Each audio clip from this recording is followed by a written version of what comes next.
Voilà, bonjour et bonne année encore, même si c'est un peu avec du retard.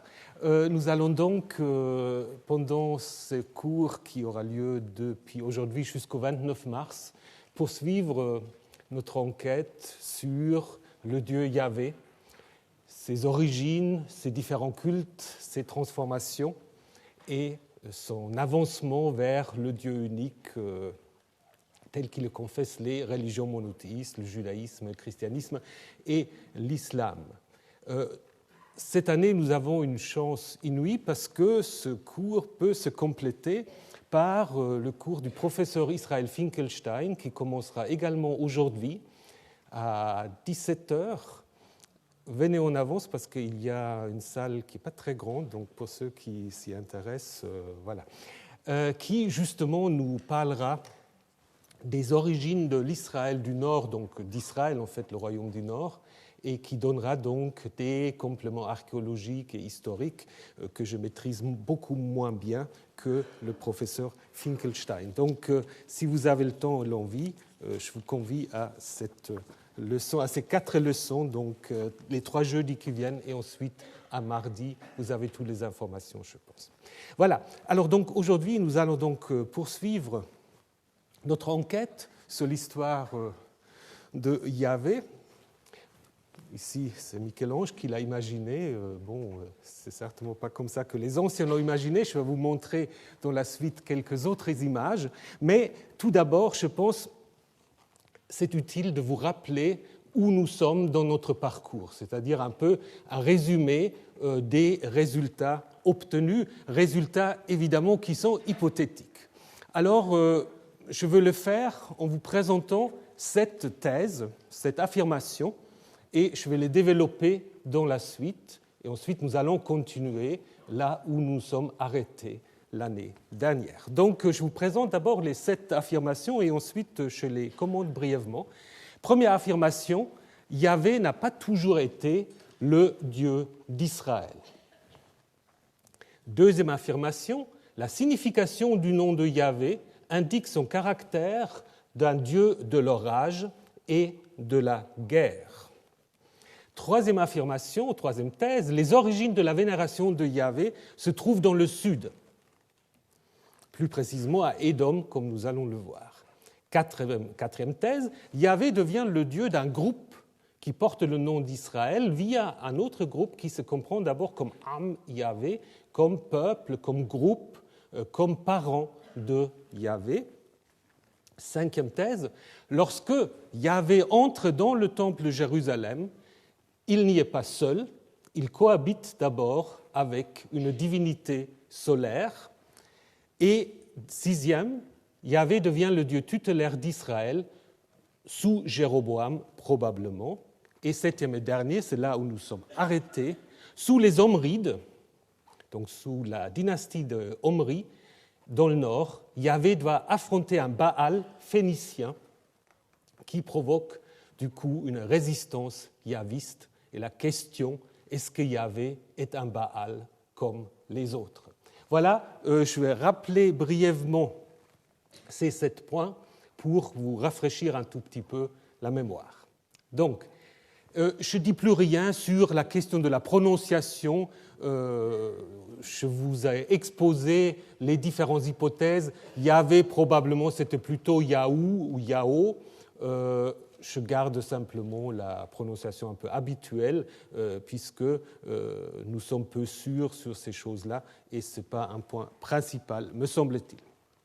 Par contre, il est important de rappeler le fait que Yahvé n'a pas toujours été le Dieu d'Israël. Et nous avons pour cela, en fait, 3 indices. Premier indice, c'est le témoignage biblique même. Parce que le témoignage biblique, en 2 textes différents, qui se trouvent tous les 2 dans le livre de l'Exode, affirme très clairement qu'avant Moïse, Israël ne connaissait pas Yahvé. Moïse, dans le chapitre 3 de l'Exode, le buisson ardent, lorsqu'il est confronté à ce Dieu qu'il n'arrive pas à identifier, il lui dit, mais si je dois aller chez les Israélites et leur dire qu'il y a un Dieu qui va vous faire sortir d'Égypte, mais quel Dieu vais-je annoncer? Et c'est là où il y a ce jeu de mots, Ehyeh, Asher Ehyeh, je serai, qui je serai. Et donc c'est un jeu de mots, évidemment, on y reviendra, avec le nom de Yahvé. Donc ça veut dire, en fait, apparemment, il y a une tradition qui situe les origines de la relation entre Israël et Yahvé sous Moïse. La même chose s'applique aussi à un deuxième texte dans le livre de l'Exode, Exode 6, qui vient du milieu des prêtres, un texte dit sacerdotal, un texte paix comme prêtre, où là on a une autre idée, où Dieu dit encore à Moïse, je suis Yahvé, Ani Yahvé. Je suis apparu à Abraham, à Isaac et à Jacob sous le nom ou en tant que El Shaddai, mais sous mon nom de Yahvé, je ne me suis pas fait connaître d'eux. Donc là, c'est très clair. En fait, les patriarches ont vénéré Yahvé, mais ils ne savaient pas que c'était Yahvé. Donc là aussi, l'idée, c'est que la révélation de Yahvé, en fait, a à faire avec Moïse et l'Exode. Les deux textes ne sont pas identiques, évidemment. Exode 3 situe cette révélation à la montagne de Dieu, donc en anticipant en fait la rencontre entre Yahvé et Israël au Sinaï, alors qu'au chapitre 6 de l'Exode, cette révélation se passe en Égypte. Mais les deux textes convergent dans cette idée qu'il y a un moment précis où Yahvé se révèle à Moïse, et auparavant, on ne savait pas très bien quelle divinité on vénère. Ça, c'est le premier indice. Deuxième indice, c'est le nom d'Israël lui-même. Le nom d'Israël. Puisque le nom d'Israël, nous l'avons vu, c'est un nom théophore qui se compose donc d'une forme verbale et d'un élément divin. Mais cet élément divin n'est pas Yahvé, mais El. Israël aura pu s'appeler Israyahu, comme Jérémie s'appelle Yirmiyahu, ou Ésaïe s'appelle Yeshayahu. Donc Israël et pas Israyahu. Alors Israël signifie, là la Bible donne une explication populaire avec l'histoire de la lutte de Jacob contre un être mystérieux qui va se révéler dans l'interprétation de Jacob comme étant Dieu. Et puis cet être donne en effet un nouveau nom à Jacob en disant maintenant on ne te nommera plus Jacob mais Israël car tu as lutté avec Dieu. Donc ce sera la racine Sarah. Mais il y a probablement une meilleure racine à mettre en relation avec Israël, c'est la racine Sarar avec deux R, régner, gouverneur, gouverner, être maître, s'imposer comme maître.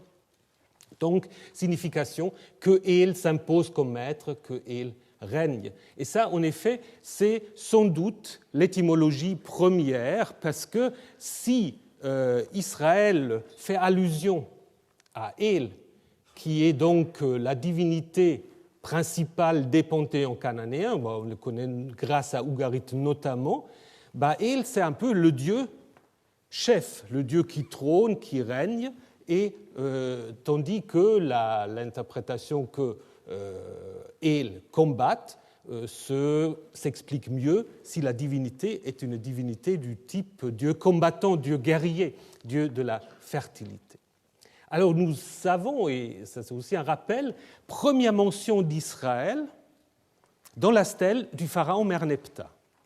Très intéressant, très important, je ne vais pas reprendre la discussion, simplement vous rappeler que Israël apparaît ici dans un contexte d'une campagne militaire et qu'il fait donc partie des groupes et des villes que le pharaon se vante avoir vaincu, annihilé. Israël est détruit, sa semence ou son blé n'existe plus. Alors, ce qui est important ici, c'est que le mot Israël tel qu'il est translittéré en égyptien est déterminé par des signes qui indiquent un groupe et non pas une localité ou un territoire fixe. Donc c'est un groupe qui doit se trouver quelque part dans les montagnes d'Éphraïm. Et c'est justement dans cette région-là que Saül va plus tard fonder son premier petit royaume. Troisième élément, et là c'est une nouveauté par rapport à ce qu'on a vu l'année dernière, parce qu'il y a parfois des nouvelles découvertes, donc je vais vous donner quelques nouveautés. D'abord en rappelant l'importance des inscriptions égyptiennes, inscriptions qui mentionnent notamment ces nomades chassous ou chaussous, des nomades qui en fait se trouvent ou qui sont mentionnés plusieurs fois au XIVe, XIIIe siècle, d'abord dans une inscription d'Amenofis au Soudan, et où on a, vous vous souvenez, et c'est ça ce qui est évidemment le plus intriguant, on a ces pays des chassous de Yahvé, ou Yahvé dans le pays des chassous. Probablement c'est Yahvé. Est-ce que Yahvé ici, grande question, est-ce que c'est une divinité, est-ce que c'est une montagne? Difficile à savoir, mais c'est probablement quand même bien le Yahou, Yahva, dont parle aussi la Bible. Et ces chassous, apparemment, sont, d'après les textes égyptiens, impliqués dans l'exploitation de cuivre dans la vallée de Timna, Élat aujourd'hui, et se trouvent se promènent dans le territoire d'Édom et de l'Araba. Très important. Et alors, le complément, c'est que on vient de travailler sur un document égyptien, le papyrus Louvre E32-847, que nous apporte. C'est un papyrus médical qui n'est pas encore édité entièrement, et qui mentionne en effet, dans des dangers qui existent dans les pays en dehors de l'Égypte, il mentionne un dieu étranger qui habite sur le mont Laban, dans une région appelée Ouan, qui doit très probablement être Édom, puisque Ouan veut dire la contrée du genévrier rouge, et cela ne pousse que dans le pays de Édom. Et alors, ces dieux étrangers qui habitent sur le mont Laban, il est aussi lié au fameux chassou. Parce qu'on trouve dans une inscription, à côté des chassous Yahvé, des chassous Laban. C'est un dieu, selon ce papyrus, dangereux, violent, que les Égyptiens ont identifié à Bébon ou Baba, qui est ce dieu en forme de singe ou de chien rouge, qui est en effet une manifestation de Seth. Et Seth, c'est justement le dieu qui ensuite est identifié à Baal ou à Yahvé. Alors nous aurions peut-être on attend l'édition de ce papyrus avec impatience, mais donc les premières informations qu'on peut jusqu'à maintenant recueillir semblent en effet renforcer cette idée d'un lien originel entre ces nomades chassous et un dieu violent que les Égyptiens ont identifié à Seth, qui est justement celui aussi qui est à la fin du ambigu parce qu'il protège la barque de Ré, mais en même temps, c'est aussi un dieu qui peut être très, très dangereux. Et ce qui est intéressant alors, si on regarde la Bible, c'est quoi? C'est cette association entre Laban et Édom. Pensez à l'histoire de Jacob. Le frère de Jacob, c'est Ésaü-Édom, et l'oncle de Jacob, c'est Laban. Alors il faut faire attention de ne pas trop vite s'emporter, mais vous avez quand même là des choses qui sont peut-être un peu plus qu'un simple hasard, n'est-ce pas? Ce lien que nous avons ici entre Laban, Édom et ce Dieu inconnu, identifié à Seth, qui pourra bien être Yahvé. Voilà donc la nouveauté par rapport au dossier égyptien, mais qui en effet renforce ce lien primitif d'un Yahvé venant du sud, d'Édom. Je reviendrai dans un petit instant.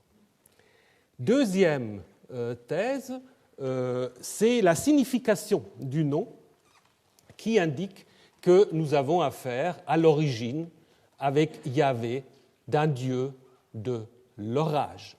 La Bible, vous vous souvenez, on vient de le voir, dans l'histoire d'Exode 3, présuppose une étymologie avec la racine haya, être. Je serai qui je serai. Encore, on peut se poser la question si c'est vraiment une étymologie ou si c'est une sorte de refus d'étymologie. Comme l'ont dit souvent les commentateurs juifs, quand Yahvé dit « je suis qui je suis », ça veut dire « je suis que je suis », ça ne te regarde pas. Donc on ne sait pas. Mais c'est certainement une réflexion, spéculation théologique. Alors que sur le plan de l'étymologie, il faut en effet partir, bien qu'on a essayé parfois d'utiliser cette racine haya, mais je pense que ce n'est pas très convaincant. Je pense qu'il faut plutôt partir d'une forme verbale à la troisième personne de la conjugaison inaccomplie, préformante, et les liens, ou disons les parallèles les plus proches, c'est un certain nombre de divinités arabes pré-islamiques qui sont encore citées dans le Coran, comme Yahoud, il aide, ou Yahouk, il protège. Et donc, nous aurons là une racine possible, Hawa, donc He, Du, Wav, Yod, qui peut avoir trois significations: désirer, tomber ou souffler. Et ce qui est intéressant, c'est que dans l'hébreu biblique, vous avez cette racine dans les attestations A et B, dans le sens de désirer et de tomber, et pas dans le sens de souffler.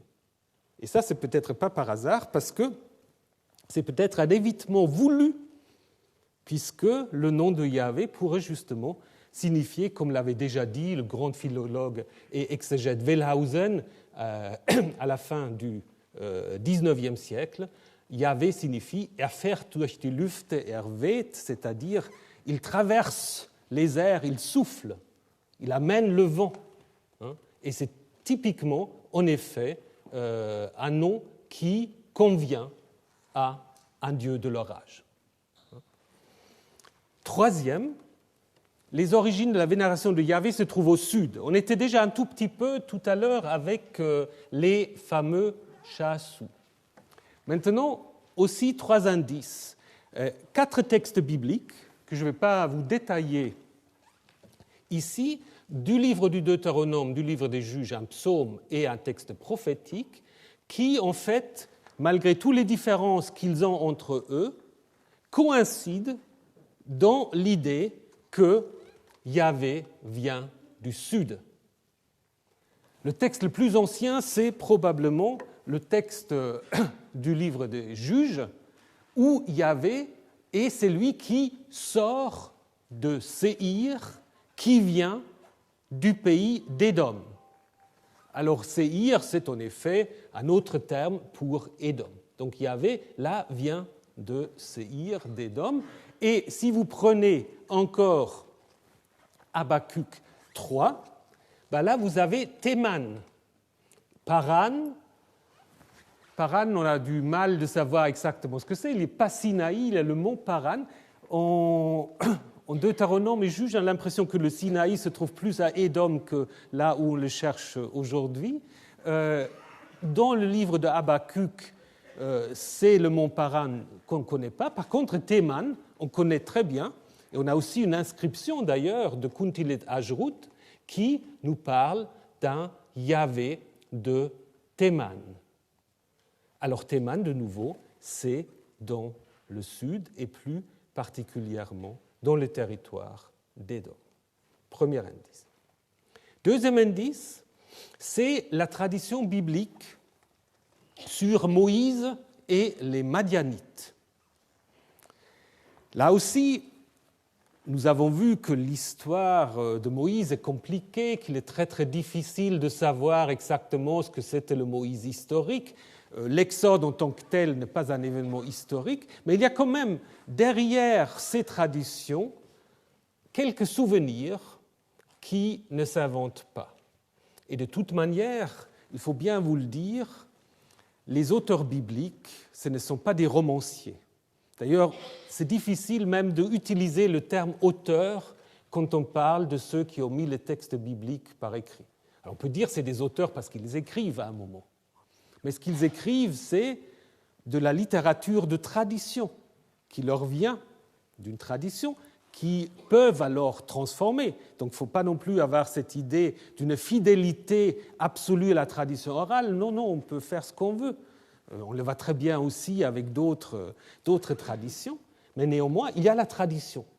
Et une tradition entre Moïse et les Madianites, on ne voit pas très bien comment on aura pu l'inventer de toutes pièces.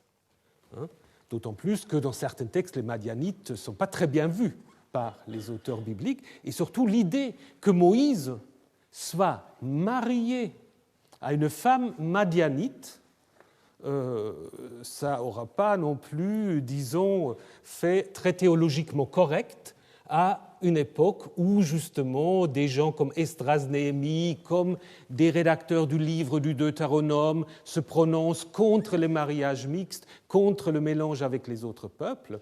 Donc, je pense que nous avons là, en effet, un élément traditionnel et qu'est-ce qu'on peut dire sur les Madianites? C'est aussi un groupe qui échappe un tout petit peu à l'historien. Nous avons vu, il y a quelques indications que nous pouvons utiliser.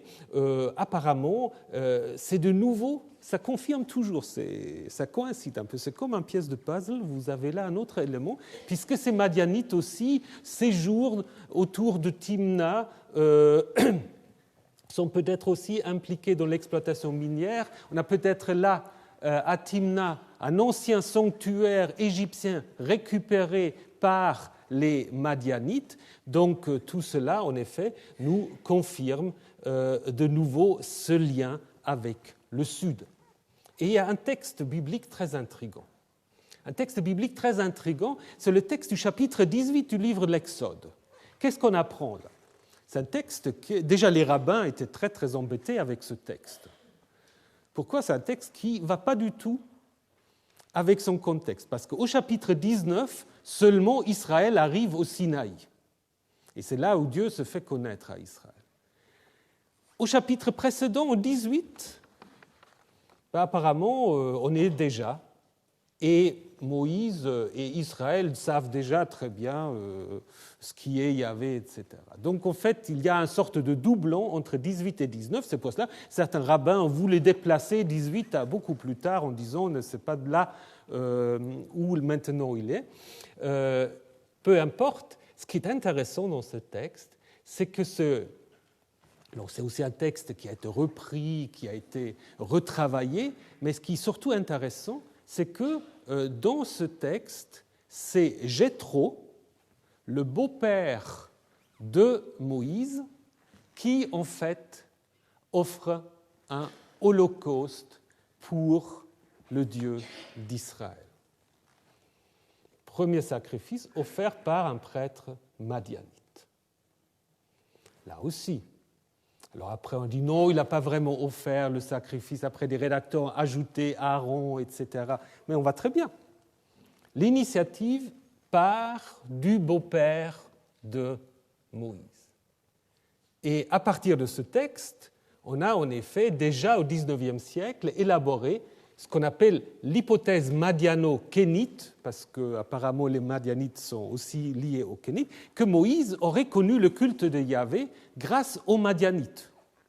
On ne va pas reprendre tout cela, mais en effet, ce texte, ce lien très étroit avec les madianites, confirme le fait que Yahvé vient de cette région.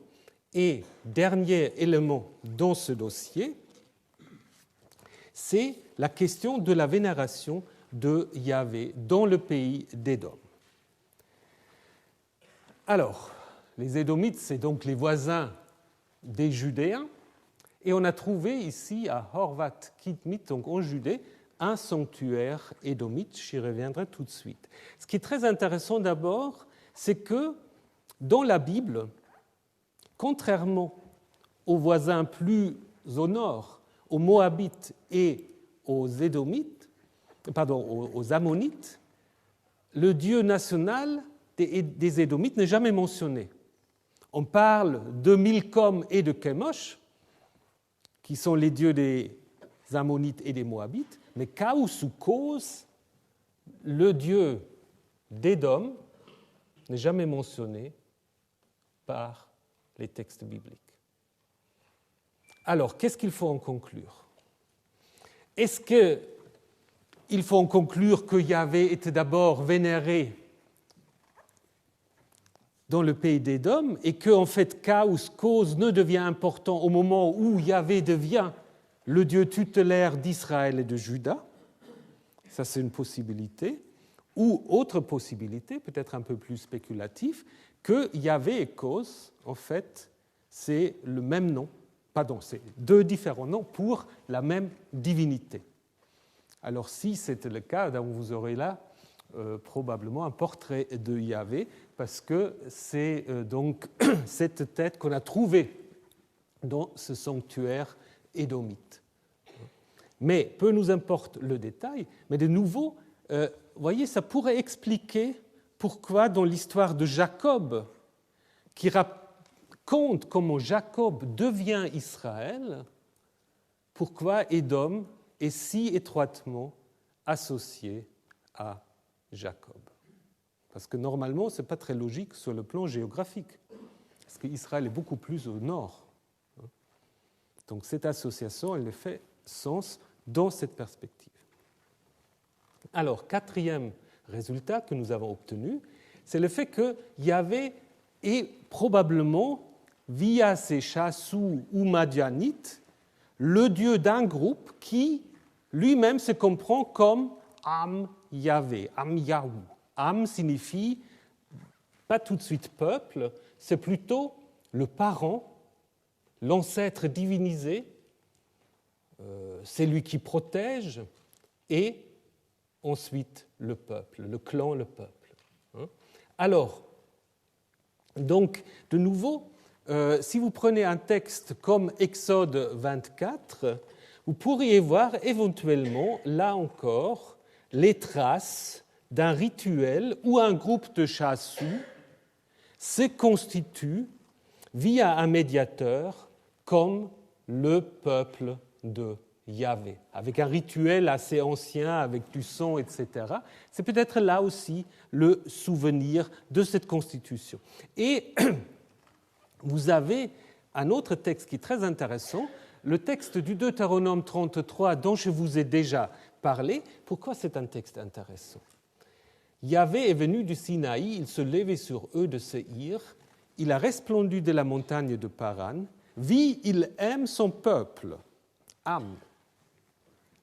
Il devient roi en Yeshurun quand s'assemblaient les chefs du peuple, Am, ensemble avec les tribus d'Israël. Ça, c'est un texte très curieux, parce que le Am, si on traduit comme peuple, comme ça, ce n'est pas le peuple d'Israël. C'est le Am Yahvé qui, apparemment, ensuite s'allie avec des clans, avec des tribus qui portent le nom d'Israël. Vous voyez, donc là, vous avez encore, probablement aussi, encore un souvenir que c'est seulement à un moment donné que certains clans qui se sont regroupés sous le nom d'Israël ont adopté ce Dieu Yahvé qui était d'abord vénéré par un groupe qui s'appelait peut-être tout simplement le Am Yahvé. Et c'est justement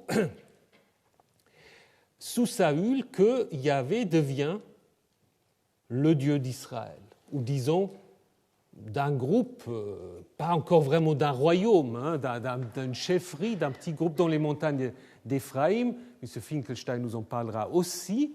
Et on constate en effet qu'un des fils de Saül porte un nom yahviste, Jehonatan, Yahvé a donné. Un autre porte un nom baalique, Ish-Baal, homme de Baal. La question évidemment qu'on peut se poser, est-ce que le Baal dont il est question, est-ce que c'est Yahvé ou est-ce que c'est un autre Dieu? On va y revenir puisque Baal n'est pas à l'origine un nom propre, C'est un titre signifiant le maître, le patron, le chef. À ce moment-là, où se trouve Yahvé? Yahvé se trouve à différents endroits, mais apparemment, dans l'histoire des débuts de l'origine, Yahvé semble lié à une arche, à une sorte de boîte, Aaron, une caisse qui est appelée parfois arche de Yahvé ou arche d'Élohim, peut-être simplement l'arche divin, et qui a apparemment des pouvoirs magiques, comme on peut le lire en lisant l'histoire justement de la capture de l'arche par les Philistins. Vous pourrez lire ça dans le livre de Samuel, donc, où en effet vous vous rendez compte qu'il s'agit là apparemment d'un sanctuaire portable qui en fait héberge la divinité d'une manière ou d'une autre. Alors, est-ce qu'il y avait une petite statue de Yahvé là-dedans? Qu'est-ce qu'il y avait dedans? Il y avait quelque chose dedans, parce que plus tard, on va théologiser l'histoire, on va dire dans l'arche, il y a quoi? Il y a les tables de la loi. Et puis un texte va dire, mais il n'y a rien d'autre, il n'y a rien d'autre dans cette arche, il n'y a que les tables de la loi. Et quand on a besoin d'affirmer ça d'une manière tellement, avec tellement d'insistance, ça veut bien dire qu'il y avait autre chose avant. Et lorsque Yahvé entre dans le temple de Jérusalem, finalement, c'est sous David, d'abord à Jérusalem, et puis sous Salomon dans le temple, il n'y est pas seul. Alors nous avons vu que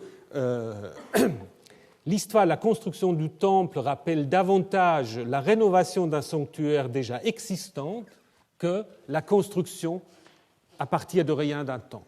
C'est probablement un ancien sanctuaire restauré pour faire peut-être place à Yahvé. Je vous rappelle, nous avons vu cette dédicace du temple où le texte grec est très très différent du texte hébreu. Et cela devient évidemment maintenant une évidence. Si vous voulez faire de la Bible hébraïque, il faut faire autant de grec que de l'hébreu. Parce que très souvent, le grec nous permet de retrouver un texte hébreu différent. C'est-à-dire les traducteurs grecs, on se rend compte de plus en plus, moins pour la Torah, mais pour les Nevi'im et les Ketuvim, que les traducteurs grecs se sont basés souvent sous des textes différents que les textes hébreux qui sont devenus les textes massorétiques. Et un cas magnifique, nous l'avons en 1 Roi 8, où cette fameuse dédicace du temple se trouve d'abord à un tout autre endroit et qui a un tout autre texte qu'on peut reconstruire à partir du grec en hébreu, si on le retranspose en hébreu, Shemesh hodiya bashamayim arma Yahvé lishkon ba'arafel. Le soleil, ou Shamash, l'a fait connaître depuis le ciel. Yahvé a dit qu'il voulait habiter dans l'obscurité. Alors qu'est-ce que ça voudrait dire? Ça voudrait dire que le temple est en effet le temple d'une divinité solaire et on y introduit Yahvé dans une sorte peut-être de chapelle latérale, à un autre endroit qu'il y a en fait là une sorte de cohabitation entre un dieu de type dieu de l'orage et un dieu solaire. Et ce qui est très intéressant, apparemment, tout dépend comment on interprète ces iconographies dont on en a plusieurs exemples dans le Proche-Orient ancien. Vous avez en effet assez fréquemment ici un dieu du type dieu de l'orage qui brandit tonnerre et foudre et qui est en effet associé au disque solaire. Est-ce que ça veut dire qu'il agit sur l'ordre du dieu soleil ou est-ce qu'on suggère déjà une identification? C'est aussi quelque chose qui est possible, je reviendrai dans un instant. Mais apparemment, Yahvé n'a pas toujours été seul au temple de Jérusalem. Jérusalem, d'ailleurs, même le nom de la ville, Yerushalayim, maintenant, Shalim, Shalimou à Ougarit, c'est le dieu qui est lié au crépuscule, Shalimou. Alors, sixième résultat, que Yahvé apparemment devient le Dieu tutélaire d'Israël au moment de ce que la Bible présente comme le schisme, la séparation entre le nord et le sud. Il n'y a probablement pas eu de royaume uni sous David, mais il y a quand même apparemment eu un certain lien entre des tribus, puisque fait est qu'en Israël et en Juda, on a vénéré Yahvé comme un Dieu tutélaire. Je vous rappelle aussi la difficulté que nous allons avoir dans la suite de notre enquête par rapport au texte biblique, c'est que le texte biblique est écrit dans une perspective du sud, judéenne, et que tout ce qui est dit sur le nord est dit d'une manière péjorative. Alors que l'historien, évidemment, ne doit pas se faire laisser impressionner par cela, n'est-ce pas ? Contrairement à ce qu'indiquent les rédacteurs bibliques, c'est Israël, le nord, qui a été jusqu'à 722 le royaume dominant, Juda souvent étant une sorte de vassal ou dépendant de ce grand frère dans le nord. Où, en effet, on vénère Yahvé, mais on vénère Yahvé, et ça c'est très important aussi, on vénère Yahvé un peu partout. Il n'y a pas une unité à ce moment-là dans la vénération de Yahvé. C'est un peu comme certaines divinités assyriennes qui ont leurs cultes locaux, comme Ishtar qui est un peu partout. Yahvé, nous avons un Yahvé de Théman, que nous connaissons par les inscriptions. Kuntilet Ajrout mentionne aussi un Yahvé de Samarie, alors que la Bible n'en parle pas. Après, nous avons un Yahvé de Bethel, un Yahvé de Kirbet-Lei, donc qui est appelé le Yahvé Dieu de Jérusalem, un Yahvé à Hébron, et ainsi de suite. Donc apparemment, il y avait une diversité assez importante du culte de Yahvé, et que Yahvé était aussi vénéré en dehors d'Israël et de Juda. Même chez les Moabites, je reviendrai dans un petit moment. Donc les dieux ne se conforment pas forcément aux frontières. Les dieux aiment voyager, et aussi le culte de ces dieux. Mais ce que nous raconte la Bible, c'est que sous Jéroboam, Yahvé devient en quelque sorte le Dieu d'Israël en lien avec l'Exode, puisqu'on nous raconte que Jéroboam fait installer ou fait fonder en fait deux sanctuaires, un à Bethel et l'autre à Dan, en mettant des figures, des statues bovines, en disant « Voici tes dieux qui t'ont fait sortir du pays d'Israël ». Ce n'est pas, comme on le dit parfois, la vénération d'autres dieux. Il s'agit bien de la vénération de Yahvé, sous forme d'un taureau. Et pourquoi Bethel et Dan ? Parce que Bethel et Dan, c'est un peu les extrémités du royaume. Alors avec le problème que Dan, si on croit les derniers travaux justement de l'école de Tel Aviv, Dan ne devient israélite à partir du 8e siècle. Et là, donc, du coup, ça pourrait être un rétroprojectant de Jéroboam II, puisqu'il y a deux Jéroboam dans la Bible, et que l'histoire de Dan est peut-être un peu mal placée ici, mais peu nous importe. Nous avons donc là, clairement, l'indication que Yahvé dans le nord, apparemment, est associé à un taureau. Alors, soit il est représenté comme un taureau. Il y a d'ailleurs un texte dans la Bible où il est dit « Dieu a des cornes », où il est imaginé trônant sur un taureau qui servira encore un peu de piédestal.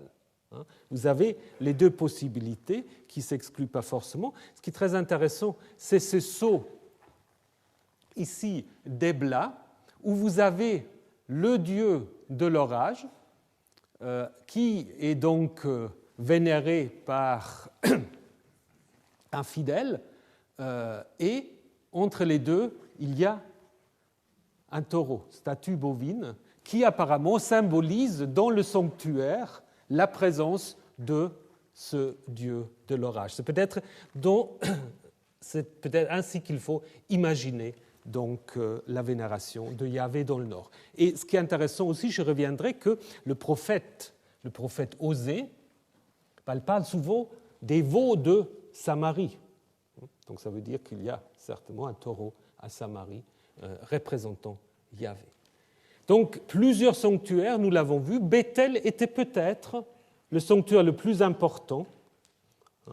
Pensez au livre d'Amos et d'autres. Mais il est tout à fait clair qu'à Samarie, qui devient la capitale sous les Omrides, j'y viendrai dans un moment, il y avait certainement aussi un temple de Yahvé, comme d'ailleurs c'est attesté par Osée, par une inscription du roi Sargon et par Kuntilet Ajot.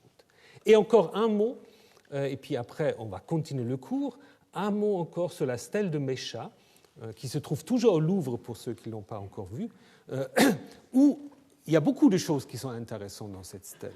Mais ce qui souvent est un tout petit peu négligé, c'est cette remarque que fait Mécha quand il se vante donc d'avoir chassé la dynastie d'Omri de Moab. Qu'est-ce qu'il dit ? Il a pris la ville de Nébo et champorté de là les vases, les ustensiles, le keli. Le keli, ça peut être tout n'importe quoi, ça pourrait même être une statue d'une certaine manière. Donc j'ai déporté de là les vases de Yahvé et je les ai traînés devant la face de Kamosh. Qu'est-ce que ça veut dire en fait ? C'est tout simple, mais quand on fait un peu une sorte d'inventaire des sanctuaires yahvistes, on ne parle jamais de ce texte-là. Donc ça veut dire qu'il y avait un sanctuaire de Yahvé à Nébo, dans cette ville que le roi Mécha a récupéré, a repris aux Israélites. Donc ça veut dire que vous avez en effet une grande variété de sanctuaires yahvistes au début du premier millénaire dans le nord, en Cisjordanie, mais aussi en Transjordanie. Les frontières, évidemment, sont toujours fluctuantes. La région qui est convoitée par le roi Mécha, dont la stèle, dont il parle dans la stèle, c'est un peu un territoire comme l'Alsace et la Lorraine, c'est-à-dire c'est toujours, une fois ça devient israélite, une fois ça devient moabite, donc ça change constamment, mais apparemment quand même, il y avait là aussi vénération du dieu Yahvé. Et maintenant, venons à la suite. Nous sommes arrêtés avec l'époque des Omrides. Omri est considéré par la Bible en parle très très peu. C'est ça aussi le problème. Des rois qui ont régné longtemps, qui ont fait des choses apparemment très importantes, sont mentionnés parfois en passant. Comme Manassé qui a régné plus que 50 ans, il n'a même pas droit à une demi-page. Omri, qui est pas vénéré, mais qui est apprécié par les Assyriens, qui appelle Israël très fréquemment la Bit Rumri, la maison d'Omri, la Bible en parle très peu, elle n'aime pas beaucoup, mais il se peut très bien que la plupart des grandes constructions que traditionnellement l'archéologie a attribuées à Salomon, qu'en fait ces constructions viennent de l'époque de Omri, mais ça vous aurez plus d'informations par Israël Finkelstein. Donc Omri, en effet, est à l'origine d'un État moderne. C'est peut-être vraiment là que Israël prend de l'essor. Omri fonde Samarie, ou disons, transforme Samarie en capitale et noue des contacts très étroits avec la Phénicie.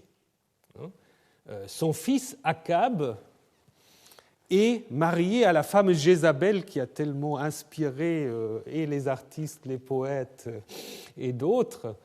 Et après, il y a un autre, Athalie, qui est une princesse phénicienne dont on ne sait pas très bien est-ce que son père, Ethbaal, déjà le nom est intéressant, est-ce qu'il était roi de Sidon comme le dit la Bible ou est-ce qu'il est roi de Tyr comme disent d'autres documents, peu nous importe. Ce qui est important en fait, c'est ce lien avec la Phénicie. Et ce qui est intéressant déjà, que le père de Jézabel s'appelle Ethbaal. Donc il y a un nom, Baal.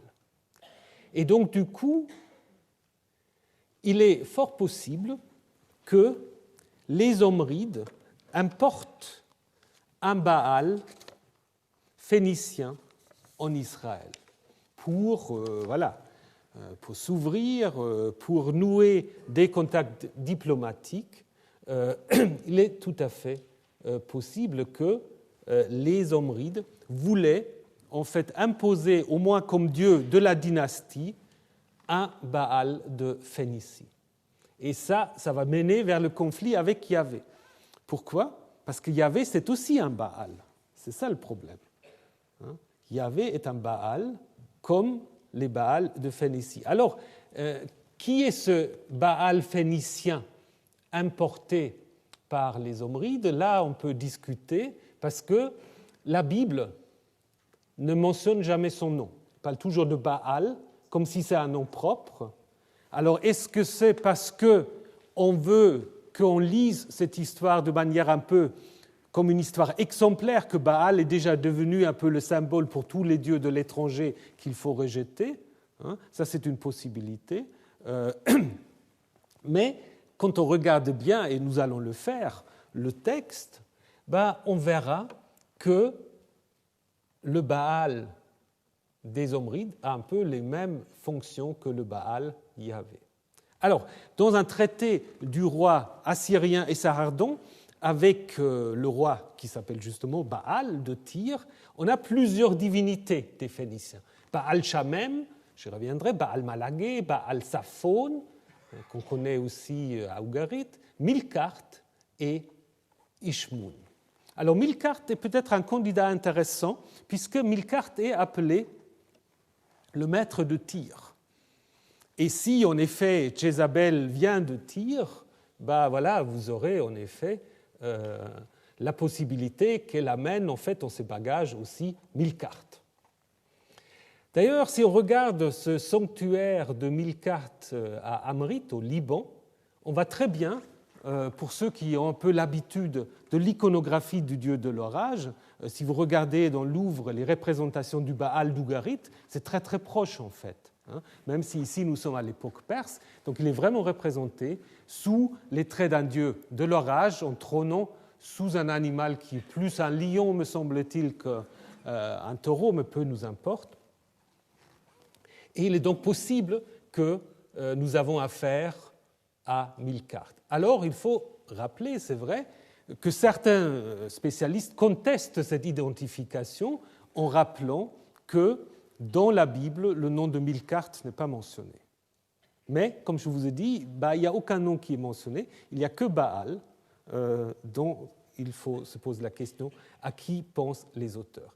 Et dans une inscription d'un autre roi phénicien, Eshmunazar, il est question justement des dieux des Sidoniens dans le pays de Sidon de la mer, un temple pour le Baal de Sidon, un temple pour Astarté, nom de Baal. Ce qui est intéressant ici, c'est l'association entre Baal et Astarté, qui est ici en effet appelé le nom de Baal, et dans la Bible aussi, vous avez quelques textes qui font ce lien entre Baal et Astarté, qui sont donc mentionnés dans cette inscription de Eshmun.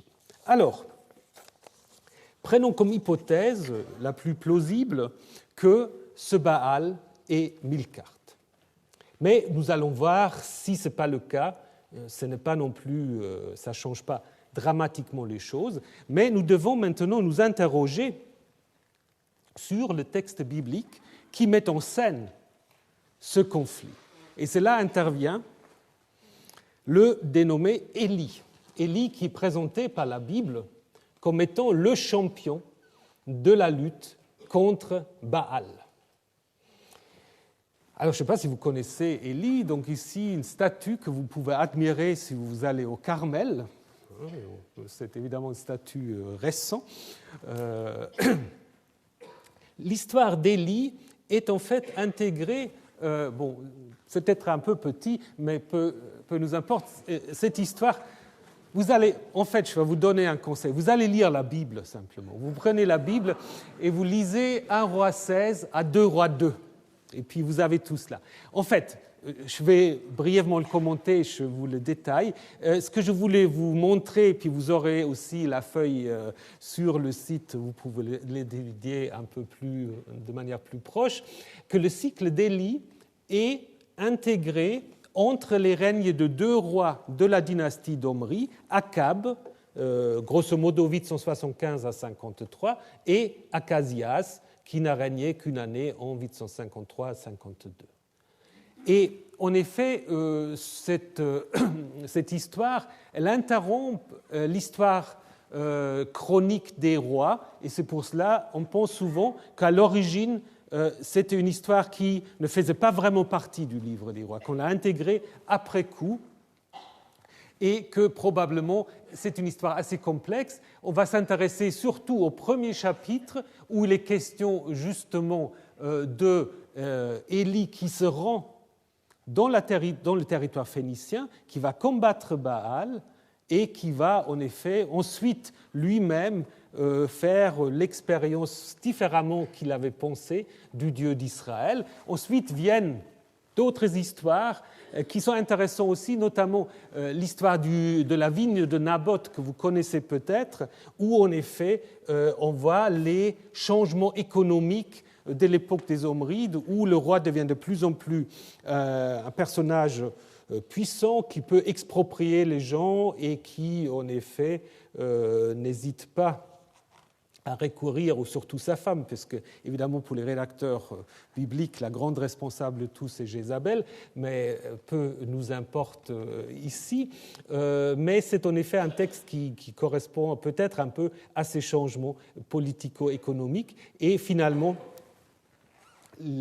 l'histoire se termine par le fait que Élisée devient le successeur d'Élie et que Élie, ça pour la petite histoire c'est quand même intéressant, Élie ne meurt pas, mais monte au ciel.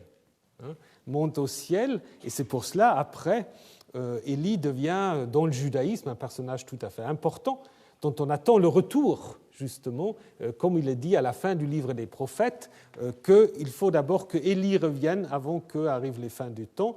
Puis dans le Nouveau Testament, vous avez tout un débat de savoir, est-ce qu'Élie est déjà revenu ? Alors Jésus était convaincu qu'Élie était revenu, puisqu'il voyait en Jean-Baptiste Élie. Et d'autres apparemment voyaient Jésus lui-même comme étant le Élie revenu. Mais on s'écarte un peu du sujet. Nous revenons donc vers Élie. Alors le nom est déjà programmatique, puisque Élie signifie « Mon Dieu, c'est Yahvé ». C'est presque trop beau pour être historique, puisque ça va être lui qui est le champion de la résistance yaviste contre le Baal des Omrides. Et la première phrase que Élie va prononcer, c'est justement une sorte d'élaboration théologique à partir de ce nom, parce qu'il va se présenter ainsi par la vie de Yahvé, le Dieu d'Israël, devant qui je me tiens. Et est-ce qu'il va annoncer qu'il y aura ces années ni rosée ni pluie selon ma parole. Il ne dit pas selon la parole de Yahvé, il dit selon ma parole. Les deux premiers chapitres sont encadrés par ce thème de la sécheresse qui vient suite à une parole d'Élie et qui s'y termine après ce combat contre Baal sur le mont Carmel. Alors, qui est Élie ? Est-ce que c'est un prophète ? Il est plus qu'un prophète. D'ailleurs, dans le texte hébreu, on n'hésite pas à l'appeler prophète. Au premier verset, on ne l'appelle pas prophète, contrairement au grec. Et le roi Akab l'appelle sorcier. Sorcier d'Israël.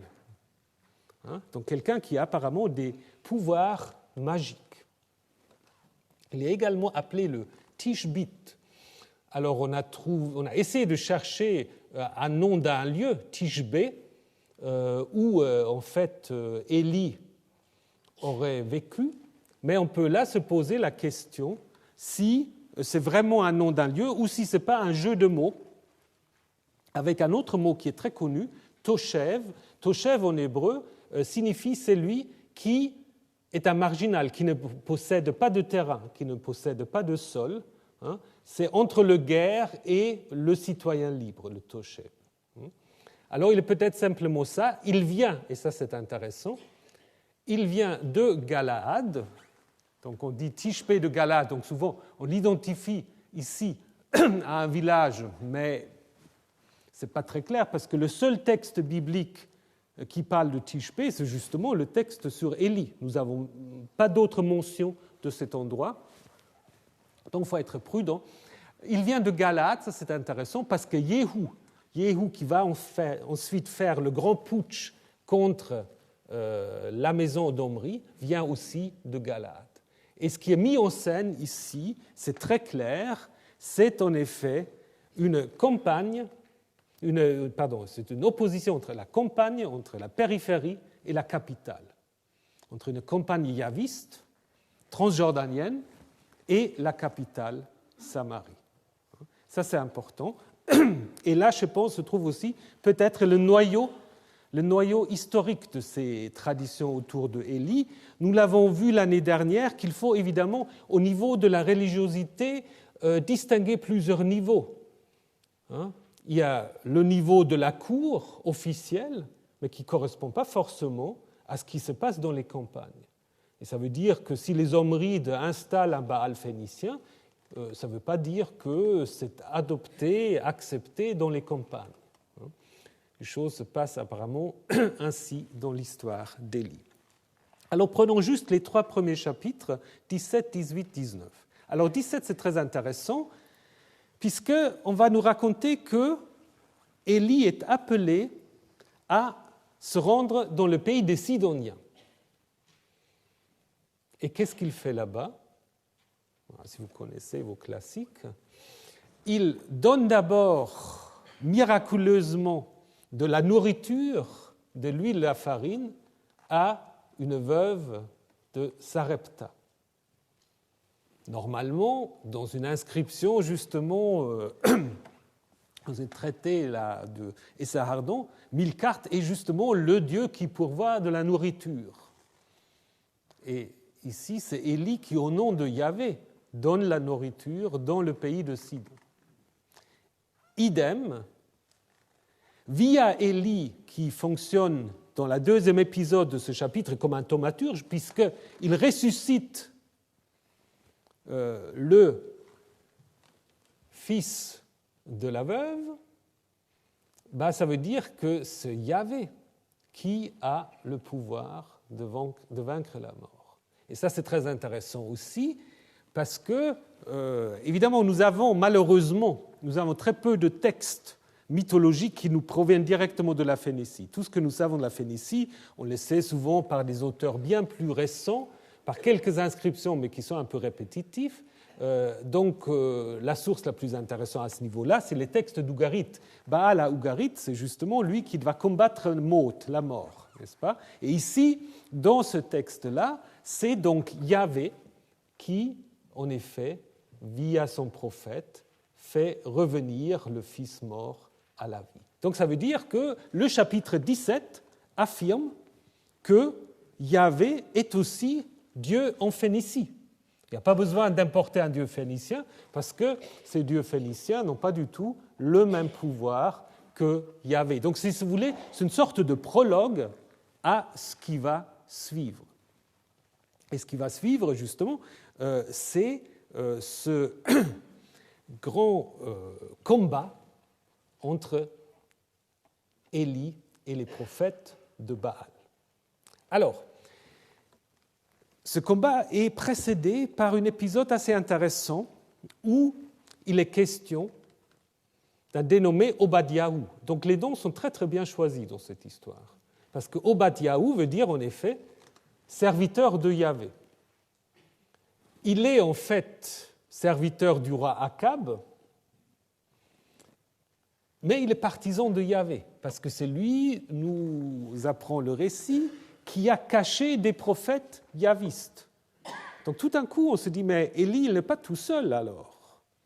Il y a apparemment aussi des supporters de Yahvé à la cour de Samarie, cachés par Obadiahu. Et donc, après cet épisode, grâce à Obadiahu, il y a une sorte de rencontre entre Akab et Élie. On se demande donc qui est en effet responsable de la sécheresse. Akab, comme nous l'avons déjà vu, traite Élie de sorcier. Et Élie lui dit, ce n'est pas moi le sorcier d'Israël, c'est toi et la maison de ton père, donc Omri, puisque vous avez abandonné les commandements de Yahvé et que tu as suivi les Baals. Alors là, pour ceux qui ont l'esprit encore un peu réveillé, qu'est-ce que c'est ? Il y a un problème là, parce qu'on parle des Baals au pluriel. Donc là, vous voyez, on a déjà un peu retravaillé le texte, parce que dans la suite, il n'y a pas des Baals, il y a un Baal qui est, en effet, le grand adversaire. Donc vous voyez que, et nous allons le voir en détail encore la semaine prochaine, c'est évidemment des textes qui ont été relus constamment. Et cet affrontement, en effet, sert de prélude à cette compétition entre Baal et Yahvé sur le mont Carmel. Alors, très brièvement encore, ce combat, comment faut-il l'imaginer ? Parfois, on a dit qu'il y a un lien avec un rituel qui serait le rituel du réveil du dieu Milkart.